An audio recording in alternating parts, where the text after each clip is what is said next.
नमस्कार, मी पी.बी. कोकरे.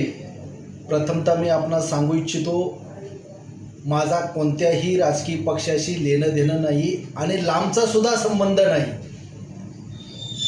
पण ह्या देशाचा नागरिक म्हणून आणि लोकशाही जिवंत ठेवली पाहिजे, संविधानाचा सन्मान राहिला पाहिजे, ह्याकरिता वारंवार आवाज उठवण्याचं काम केलं आणि ह्याच्या पुढेही आवाज उठवण्याचं काम करत राहू.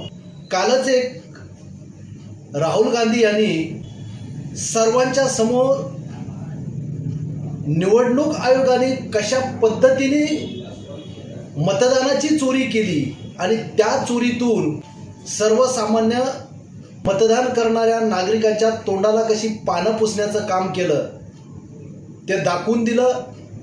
निवडणूक आयोगाचा जो बुरखा होता तो तराटर फाडण्याचं काम केलं आणि निवडणूक आयोगाने जे मतदार यादी दिली होती त्या डेटानुसार राहुल गांधींनी सर्वांच्या समोर आणि चव्हाट्यावरती त्याची मांडणी करण्याचं काम केलं.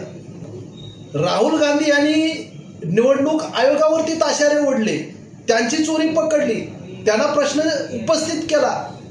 पण कालपासून आपण जे पाहतोय ते पाणी कसं बिळामध्ये भरलं जातं आणि बिळातून उंदरं सगळी कशी बाहेर पट्टा पट्टा उड्या मारतात, तसे सगळे उंदीर बाहेर यायला लागले. अरे तुम्ही चोर नाही आहात ना, तुम्ही चोऱ्या केल्या नाही आहेत ना, मग तुम्ही का एवढं मनाला लावून घेतलं आणि तुम्ही का त्याचा विचार करताय? निवडणूक आयोगाला प्रश्न विचारलाय ना, मग निवडणूक आयोग आणि राहुल गांधी बघून घेतील आणि या देशातली प्रत्येक जनता आता समजायला लागली, कारण ती जागृत झालेली आहे. तुम्ही जो हा तांडव केलात आणि कालपासून जो तुम्ही तांडव करताय, हा तुमचा तांडव लोकांच्या नजरेत यायला लागलाय. कशा पद्धतीनं सर्वसामान्य शोषित पीडित गोरगरीब ह्यांच्या तोंडाला तुम्ही पानं पुसलीत.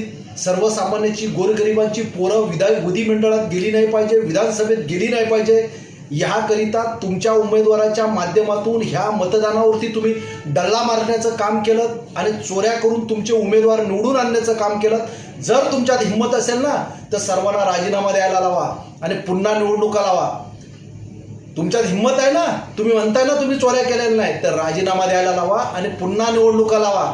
हे तुमचे प्रत्येक उमेदवार आणि जे आमदार खासदार तुमचे निवडून आलेले आहेत ते करणार नाहीत, कारण त्यांना विश्वास आहे की आम्ही चोऱ्या करून निवडून आलेलो आहोत.